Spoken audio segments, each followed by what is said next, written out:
Mau petir, mau hujan, maju terus. Maju saja, Tuhan selalu serta. Maju saja.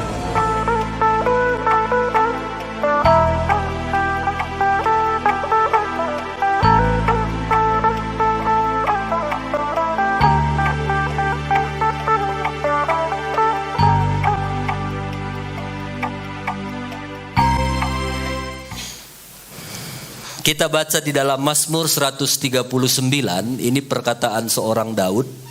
Mazmur 139 ayat 13 sampai 14. Mazmur 139 ayat 13 dan 14. Daud bilang begini, sebab engkaulah Tuhanlah yang membentuk buah pinggangku, menenun aku dalam kandungan ibuku. Aku bersyukur kepadamu oleh karena kejadianku dahsyat dan ajaib. Ajaib apa yang kau buat, dan jiwaku benar-benar menyadarinya. Daud sadar betul dia itu bukan hanya hasil hubungan dari orang tuanya, tapi Daud sadar betul Tuhan menenun dia dalam kandungan ibunya. Kalau Tuhan yang menenun, berarti itu satu tenunan yang luar biasa. Dan Daud bilang begini, jiwaku benar-benar menyadarinya. Makanya saya percaya Daud itu hidupnya dari muda itu gak sembarangan, karena dia sadar betul bahwa dia tenunan Tuhan. Bapak Ibu, coba tanya kiri kanan, kamu sadar gak kamu itu tenunan Tuhan?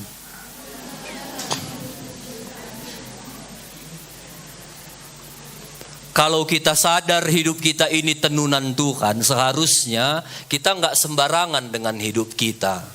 Daud itu karena dia sadar bahwa jiwaku ini benar-benar menyadarinya, aku ini tenunan Tuhan, makanya dia mempersiapkan hidupnya. Daud nggak bisa langsung menjadi raja. Untuk mengeluarkan semua potensi-potensi yang ada dalam hidupnya, itu butuh orang lain. Sama kayak satu batang pohon yang besar. Di dalam batang pohon itu sebenarnya sudah ada ukiran patung yang indah dan mahal. Tapi butuh orang-orang untuk memahatnya supaya batang kayu itu keluar jadi satu ciptaan patung yang indah, yang megah, yang mahal, yang tempatnya nggak lagi di hutan, justru ditaruh di hotel, di istana presiden. Tapi butuh ada orang-orang yang memahatnya. Bilang kiri kanan, aku butuh kamu untuk memahat aku. Supaya aku keluar jadi ciptaan yang indah. Jadi di dalam hidup kita ini banyak potensi. Dan ingat, Tuhan yang tenun kita. Potensi itu sudah ada, tapi butuh orang lain untuk mengeluarkan potensi-potensi itu. Sama kayak penyanyi ya, atlet juga begitu. Mereka nggak langsung jadi atlet terkenal. Agnes Monica itu nggak langsung jadi penyanyi dunia terkenal. Dia diproses dari hari ke hari. Ada kabar baiknya. Agnes Monica itu awalnya sebelum jadi penyanyi dunia, dia penyanyi di gereja. Siap-siap yang suka nyanyi di gereja, jadi penyanyi dunia. Siap-siap nanti satu hari Mama Agnes nyanyi di depan banyak ribuan orang. Itu yang Tuhan ciptakan dalam hidup kita. Ya, jadi butuh orang-orang yang mengeluarkan potensi-potensi dalam hidup kita. Untuk kita bisa sabar, kadang-kadang Tuhan tempatkan teman-teman kita memproses kita. Kita itu gak suka terlambat. Kadang-kadang Tuhan taruh teman-teman kita yang lambatnya minta ampun. Supaya kita bisa belajar sabar. Dengar ini Bapak Ibu, siapa orang-orang di sekitar kita, siapa teman-temanmu, itu akan mempengaruhi kesuksesan hidupmu. Termasuk siapa orang-orang yang di sekitarmu, itu juga akan mempengaruhi hidup kita berhasil atau tidaknya. Itu sebabnya selalu saya bilang, bergaullah dengan semua orang, tapi berteman dengan orang-orang yang bisa membuat hidupmu punya potensi yang lebih baik. Kalau justru karena kita bergaul dengan dia, hidup kita nggak lebih baik, lebih bagus tinggalkan pertemanan itu, ya. Jadi punyailah teman-teman yang ya level kerohaniannya lebih tinggi dari kita, cara berpikirnya lebih baik dari kita. Bergaullah dengan mereka. Saya kadang-kadang waktu ingat kebaikan Tuhan, saya bisa bertemu dengan orang-orang hebat, bisa ketemu dengan hamba-hamba Tuhan yang ya Tuhan atur semua segala sesuatu, akhirnya kami bisa berteman. Itu semua anugerah Tuhan. Ini Selasa ada teman saya satu, dia pembicara, dia akan isi seminar hari Selasa ini di Medan, dia dari Jakarta. Dia sudah hubungi saya 2 minggu lalu. Krispus, nanti 2 minggu depan tanggal sekian saya ada melayani seminar di hotel ini. Kamu datang ya, supaya kita belajar lagi, upgrade diri. Wah, ini kan Tuhan. Ya, jadi bersyukurlah punya teman-teman yang bisa terus menajamkan kita. Pasal 27 ayat 17. Besi menajamkan besi, orang menajamkan sesamanya. Sebagaimana baja mengasah baja, begitu pula manusia belajar dari sesamanya. Jadi besi menajamkan besi, kita itu menajamkan sesama kita. Kampun kadang-kadang perlu ditajamkan, kadang-kadang orang yang menajamkan kita. Ya, jadi ini penting.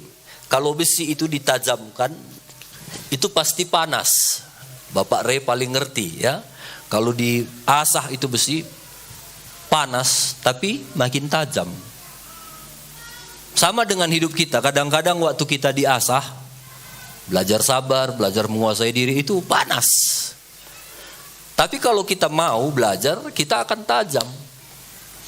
Parang kalau dipakai itu untuk nebang kayu terus-terusan, itu lama-lama akan tumpul. Mungkin masih bisa dipakai untuk nebang kayu. Mungkin satu kayu itu kita tebang setengah jam. Tapi kita hanya butuh sisihkan waktu untuk asah sebentar supaya tajam, panas memang. Tapi untuk tebang kayu itu nggak perlu lagi setengah jam. Cukup 5 menit, 10 menit sudah roboh.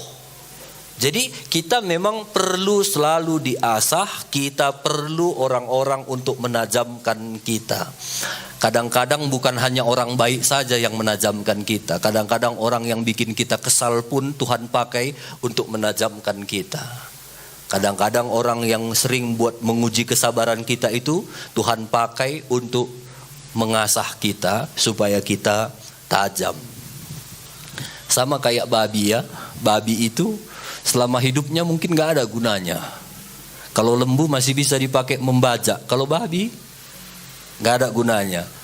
Dia hanya berguna setelah dipanggang. Wah, itu enak. Sama dengan hidup kita. Izinkan selalu hidup kita itu, ego kita itu dipanggang, dibakar, supaya harum hidup kita ini. Saya hari Jumat lalu diundang satu sekolah di Sibolangit untuk melayani mereka di sana. Saya pikir jalan dahulu itu sering macet, terus ke Bandar Baru juga perbaikan jalan, saya cepatlah ke sana. Lalu saya bawa mobil macet. Udah mau masuk aku di simpang sekolahnya di Sibolangit itu, tiba-tiba ada nomor baru telepon saya. Saya angkat, halo Pak Pendeta. Nggak jadi ya Pak kebaktiannya Pak. Pak, saya sudah di depan gerbang. Iya nggak jadi Pak, karena kepala sekolah bilang nggak jadi, ini ruangan mau dipakai. Saya bilang, iya nggak apa-apa lah Pak, kalau memang begitu. Gimana ya nggak apa-apa? Ya nggak apa-apa Pak. Kalau saya bilang nggak apa-apa, memang nggak apa-apa. Sampai rumah, kok cepat kali, kata istriku. Nggak jadi, kata. Gimana nggak jadi? Nggak jadi. Terima kasih Tuhan, ku bilang. Ketawa dia, mantap. Kadang-kadang itu sering terjadi, kita ke sana macet, ke sini juga macet. Padahal nggak ada hasilnya lah kita bilang. Tapi justru itu Tuhan izinkan untuk mengasah saya. Bisa nggak berhasil sabar.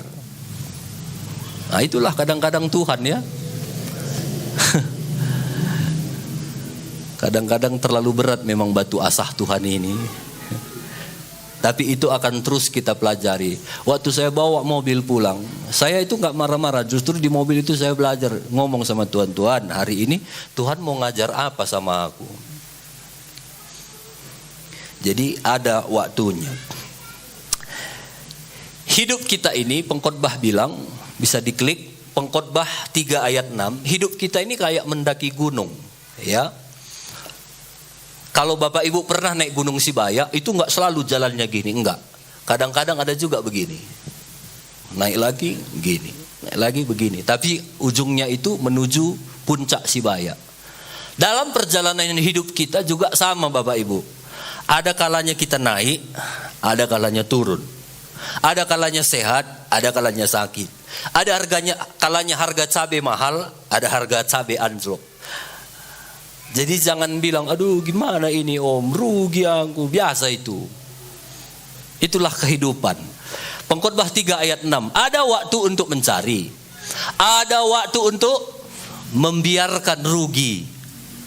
Jadi kalau kamu rugi, bukan kutukan itu. Memang ada kalanya membiarkan rugi. Itu pengkhotbah 3 ayat 6. Ada waktu untuk menyimpan, ada waktu untuk membuang. Ada waktunya kan bisa menabung, ada waktunya habis pula semua tabungan tuh. Itu biasa dalam kehidupan ini. Pengkhotbah bilang, jadi naik turun itu nggak masalah. Saya selalu punya prinsip begini, asal aku masih berjalan dalam firman Tuhan, kalaupun aku turun, aku nggak akan takut. Sama kayak naik gunung. Naik gunung itu kalau kita turun pun nggak masalah. Yang penting itu satu saat tujuannya puncak. Sama dengan hidup kita, saudara mau naik, mau turun itu nggak penting. Yang penting waktu kita naik melakukan firman Tuhan, waktu turun pun tetap dalam melakukan firman Tuhan. Jadi jangan iri ya. Saya melihat kadang-kadang banyak orang Kristen ini suka iri. Waktu dia turun, dia lihat lawannya itu naik, wah dia nggak ke gereja pun naik. Diberkati Tuhan, sehat-sehat, aku ke gereja, uang pun susah. Tomat pun murah, utang pula ada. Udahlah, dia balik arah dan dia mengikuti orang fasik. Jangan iri sama orang fasik. Ada ayat bisa diklik, Amsal 24 ayat 19. Terus Amsal 3 ayat 3 mulai, jangan iri hati kepada orang yang melakukan kelaliman dan jangan memilih satu pun dari jalannya. Jangan iri ya. Jangan menjadi marah karena orang yang berbuat jahat. Jangan iri kepada orang fasik, karena tidak ada masa depan bagi penjahat. Pelita orang fasik akan padam. Jadi jangan iri. Walaupun sedang naik kalau orang fasik itu, tapi lihat ini, firman Tuhan bilang pelitanya akan padam. Masa depannya itu nggak ada. Walaupun kelihatannya dia naik, nggak jelas itu tujuannya. Kalau orang fasik, orang nggak benar. Tapi dengar, kalau orang yang percaya kepada Yesus, kalaupun dia naik, kalaupun turun, yang penting dia melakukan firman Tuhan. Jelas tujuannya, jelas masa depannya. Sama kayak Daud, jelas masa depannya. Kita harus selalu percaya Tuhan yang menenun hidupku. Kalau Tuhan yang menenun hidup kita, kita nggak akan jadi orang yang biasa-biasa menurut Tuhan, enggak. Pasti Tuhan mau kita menjadi satu pribadi yang luar biasa. Jadi belajar kita jadi orang Kristen yang mau terus belajar. Makin tinggi kita nanti, kerohanian kita, akan jarak pandang kita itu pun makin berbeda. Kalau orang kan kalau rendah gini, lihatannya pun ya paling begini. Tapi waktu kita makin tinggi, itu akan makin banyak bisa kita lihat. Oh ini begini ya. Oh ini begini ya. Kalau kita lihat gini, macet loh, macet. Tapi kalau orang yang tinggi dari helikopter, dia lihat, oh sebentar lagi udah lewat. Nggak jungut-jungut dia. Sama kayak mobil. Ini ada 2 mobil. Satu mobil kecil itu ya paling 1000 cc. Itu kalau saya bawa, itu kalau lari 60 pun masih 60 km dia udah gitu. Lihat kilometernya masih 60. Tapi kalau yang besar itu 2500 cc, kalau saya bawa gitu udah 80 km pun larinya dia masih gitu saja, hampir nggak ribut suaranya. Seperti itulah kerohanian kita Bapak Ibu. Kalau ada orang sikit-sikit, sikit masih rendah cc-nya itu. Nah gini kan enak ya, udah saling ngerti, nggak usah aku jelaskan pun udah saling ngerti gitu. Ya, harus pula dijelaskan, memang pintar-pintar jemaat sini.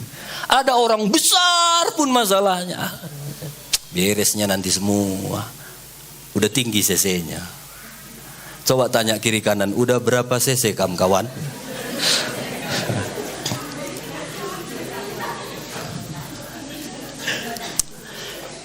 Saya percaya kita semua pasti cc-nya teruslah bertambah ya. Apalagi kita setiap hari Minggu belajar firman Tuhan. Saya percaya itu. Saya melihat diri saya pun, ya memang belum sempurna. Dan kita memang bukan mencari kesempurnaan. Tapi minimal waktu saya ingat-ingat, iya ya, udah lebih sabar aku ya. Iya ya, udah lebih baik ya. Aku ingat dulu itu, waktu pertama-tama media sosial berapa tahun begitu. Kadang-kadang kan ada orang yang suka komentar yang aneh-aneh ya. Apa kau begini-begini. Saya itu kalau dulu dengar komentar negatif itu langsung, siapa ini? Kadang-kadang kita nggak kenal, kita sampai buka profilnya. Siapa ini? Kita kawan-kawannya, siapa ini? Siapa kok berani kali dia ngomong gini? Sampai kita pikirkan, aduh kurang ajar kali. Apa aku memang gitu? Kadang sampai sakit pula kita. Saya dulu begitu, saya bukain semua. Sampai lemas aku mikirkan kata-katanya itu. Nah, itu tadi masih rendah cc-nya. Sibuk kali, repot kali semua ngurusinya. Padahal dia entah asal-asalnya tadi ketiknya. Tapi waktu aku belajar beberapa hari lalu aku cerita-cerita sama istriku, puji Tuhan ya kalau sekarang ada pun orang komentar-komentar di media sosial ya enggak merasa apalah. Kalau dulu langsung ku blok itu. Kalau sekarang enggak usah blok lah. Nanti kalau ku blok, aku suka kirim firman Tuhan, dia enggak punya kesempatan lagi dengar firman Tuhan yang ku sampaikan. Jadi waktu aku cerita sama istriku, iya ya, udah nggak ada lagi perasaan jep gitu. Asal orang ngomong apapun udah biasa. Karena saya berpikir ya kalau kita berani masuk di media sosial, ya harus berani menerima semua resiko yang ada. Saya kemarin buka-buka media sosial saya kasih tunjuklah beberapa contoh komentar. Jadi nggak usah kita sibuk kali ngurusi beberapa sedikit komentar. Kita kadang-kadang melupakan puluhan ribu komentar orang. Makasih aku diberkati. Dan kita fokus dengan satu komentar. Apanya kerjaanmu itu? Gak beres kau katanya. Bisa diklik. Nah, satu kali saya buat video di YouTube. Ada orang komentar. Saya pikir ini komentarnya bagus. Terima kasih buat khotbahnya Pastor. Tapi masukkan dikit ya. Kalau bisa, kalau khotbah bolehlah pakaiannya dirapikan. Terima kasih. Jadi pas aku khotbah ini, aku ingat dulu pakai kemeja cuma tangan pendek. Sejak dia ngomong gini, kamu lihat sampai hari ini nggak pernah lagi aku pakai tangan pendek. Selalu pakai jas. Kalau dulu waktu aku ngomong, siapa kali rupanya kau? Jemaatku bukan, ngapain urusi baju orang? Urusanmu lah urus, kan bisa ngomong gitu. Tapi waktu aku, iya ya. Ini masih lumayan, masukannya bagus, nggak menohok. Nah ini, saya pernah khotbah di aku bilang jangan sombong. Sambil saya nyanyi, ulama gombang lagi. Nah, lihat komentarnya ini. Yang paling bawah. Enterem umat ndu megombang, perjian cikura. Lah bolit ertina kam khotbah katanya. Banyak jemaatmu itu sombong, tukang cikura. Nggak ada gunanya kau khotbah katanya. Bayangkanlah kalau aku fokus di situ. Udahlah nggak usah lagi aku khotbah. Padahal yang komen ini ku kenal pun enggak. Tapi bisa jadi kamu dikenalnya ya.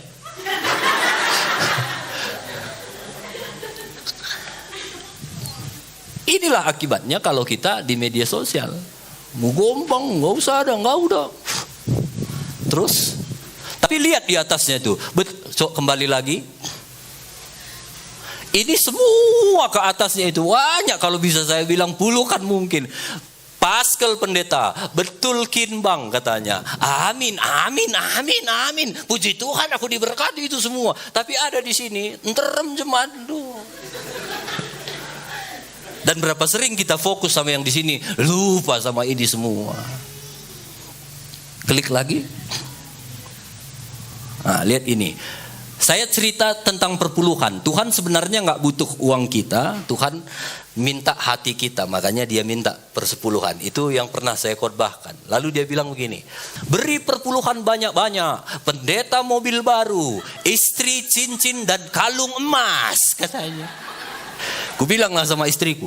Kapan pula kamu beli emasku? Katanya pula. Yang butuh perpuluhan ini cuma pendeta yang satu ini katanya. Klik. Nah, lihat ini lagi, ini orang karo. Hebat kelcarandu erkali-kali, biar jelma sinterem. Tuhan lah pakai na kalkulator. Berkat si alo kendue, lapo perwan galang na perbeluan do. Katanya ku takut-takuti pula kalian.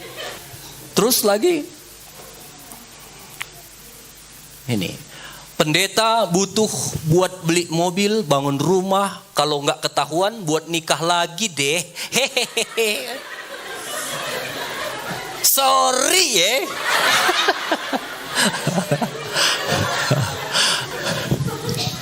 Terus, ini semua saya nggak kenal ini yang komentar-komentar ini.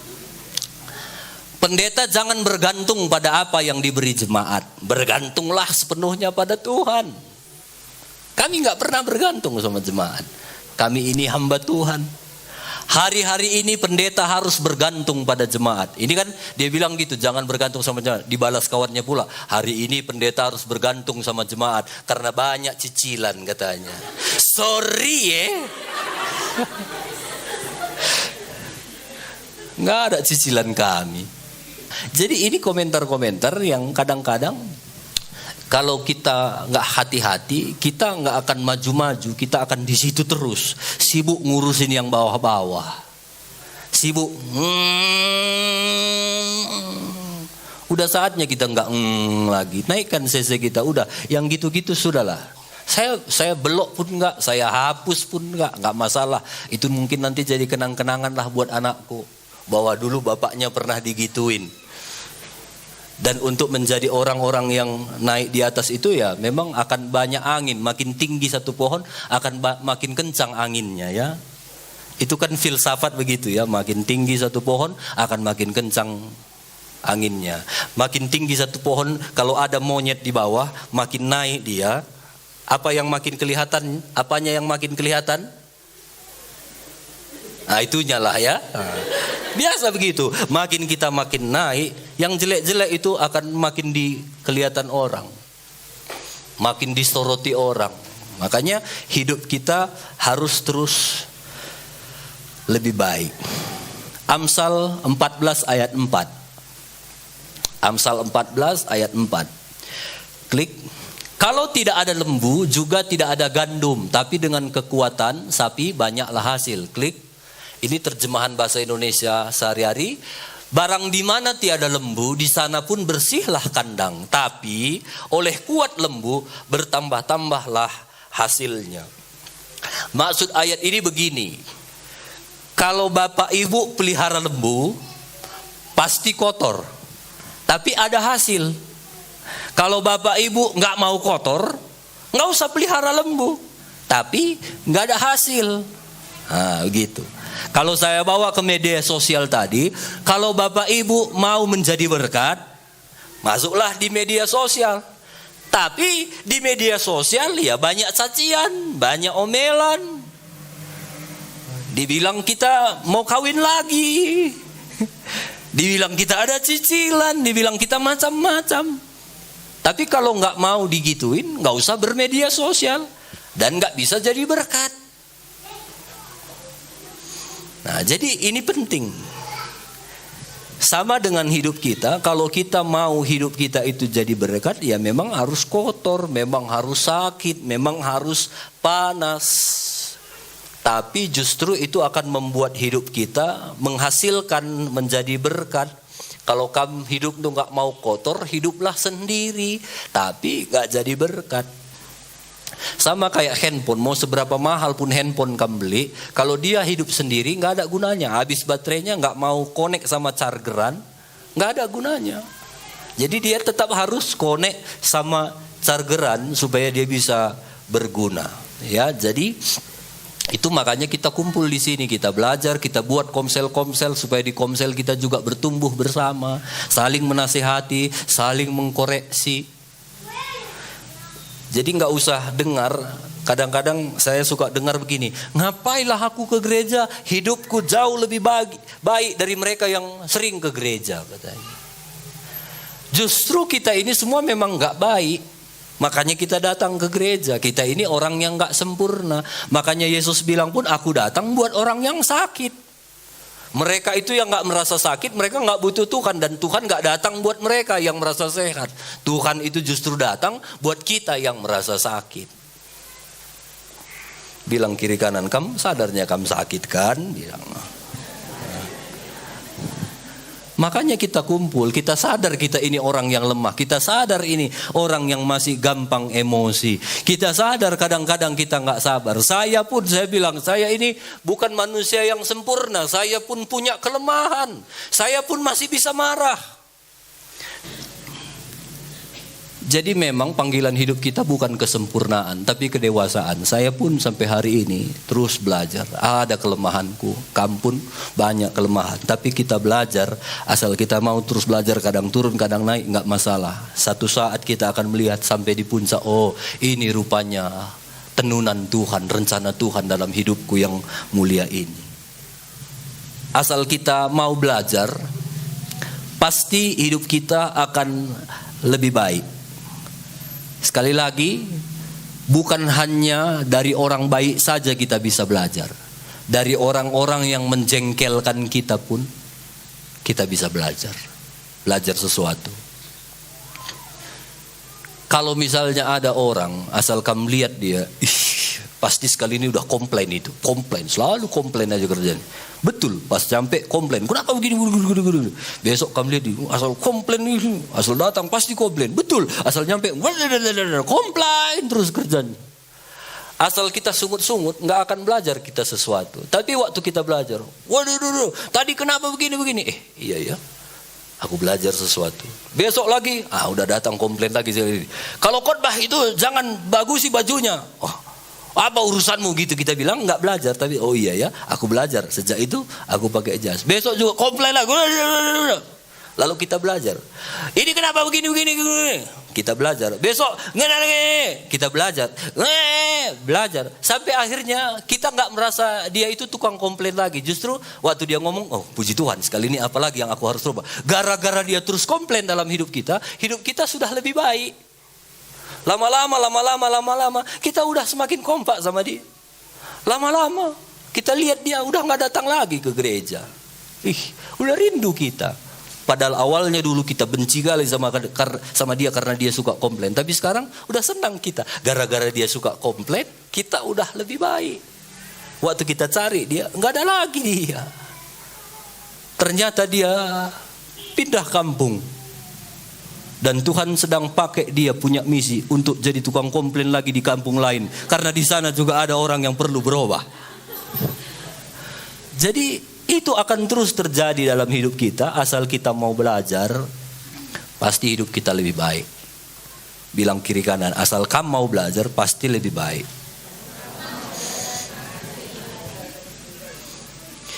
Kita ini semua kan setiap minggu dapat firman Tuhan yang sama. Yang membedakan kita pulang dari tempat ini, kita menjadi pelaku firman atau enggak. Itu yang membedakan kita. Kalau kita jadi pelaku firman, pasti kita berubah. Jadi kalau kita melakukan firman, pasti kita akan berubah. Ya. Jadi ingat ini. Kalau saya minta maaf ya, saya kasih contoh begini. Kalau misalnya ini tangga, misalnya ini teman-teman saya. Coba sini kalian Daniel sama James. Misalnya kalau saya levelnya masih sama James, kami suka sama, lalu dengar firman Tuhan, berubahlah kita ya Mes, berubahlah kita ya Mes. Oh iya berubah kata James kan. Akhirnya waktu kami mau berubah, percaya kami itu pasti akan naik tangga, ketemu Daniel, ketemu orang-orang yang levelnya lebih tinggi lagi dari kami. Kalau mau belajar, kalau aku nggak mau belajar ya ke temanku James terus. Tapi kalau kami mau sama-sama belajar, kami akan pasti next level lagi. Ada kalanya waktu kita sama-sama sama kawan kita ya, ada kawan-kawan kita yang mau memang sama-sama kita berubah dan akhirnya kita naik sama-sama. Tapi ada orang-orang yang waktu kita sama, waktu kita mau naik, dia bilang, ah kau aja lah, yang enggak kerjaanmu itu, yang enggak kerjaanmu itu. Kadang-kadang kita ada di antara dua pilihan, antara mau naik dan begini. Aku mau naik, tapi aku juga masih pengen di bawah. Sikap hidupku itu masih level bawah, tapi aku pengen naik. Dan parahnya ada kalanya juga teman-teman kita ditariknya pula kita. Bawa aja kita, nggak usah, udah adanya presiden katanya. Sorry udah adanya presiden, ngapain lah kau naik? Udah adanya semua menteri, udah di sini aja kita. Dan banyak orang habiskan waktunya di level bawah. Ada kadang-kadang di satu pilihan begini, antara kita mau tetap di bawah atau naik, itu pilihan. Sorry untuk mengatakan, saya bukan mengajari Bapak Ibu bermusuhan, tapi kalau justru kita merasa teman kita ini tidak membawa hidup kita lebih naik, kadang-kadang kita harus ambil satu keputusan, tinggalkan dia. Dan kita harus naik, dan kita pasti akan ketemu dengan orang-orang yang punya level yang lebih tinggi. Kalau dia mau belajar, satu saat kita akan ketemu. Kalau dia nggak mau belajar, dia di situ-situ saja, atau justru dia akan lebih turun lagi. Sama kayak aku, kalau aku mau belajar, aku lebih naik lagi. Kalau aku nggak mau belajar lagi sama Daniel, terlalu tinggi, terlalu capek, aku akan ke bawah lagi. Itu akan terus terjadi dalam kehidupan kita sehari-hari. Jadi sekarang tentukan pilihan kita. Kita memang butuh semua orang, tapi perhatikan orang-orang itu. Kalau itu justru akan membuat hidup kita nggak tajam, you and me and. Tapi kalau justru itu membuat kita tajam, apapun caranya, kerjakanlah. Saya kadang-kadang yang saya bilang, saya ikut-ikut seminar itu bukan murah-murah, tapi waktu saya ketemu, saya kenal siapa yang akan berbicara, hidupnya levelnya udah tinggi, saya bayar mahal pun gak apa-apa supaya saya dengar dia ngomong. Karena saya berpikir saya ini butuh teman yang punya level yang lebih tinggi. Ya, jadi ini satu pelajaran yang penting bagi kita hari ini. Biarlah hari ini kita semua diperbaharui, makin hari makin baik, makin hari makin tajam, makin hari makin mengasihi Tuhan. Bilang kiri kanan, aku butuh kamu.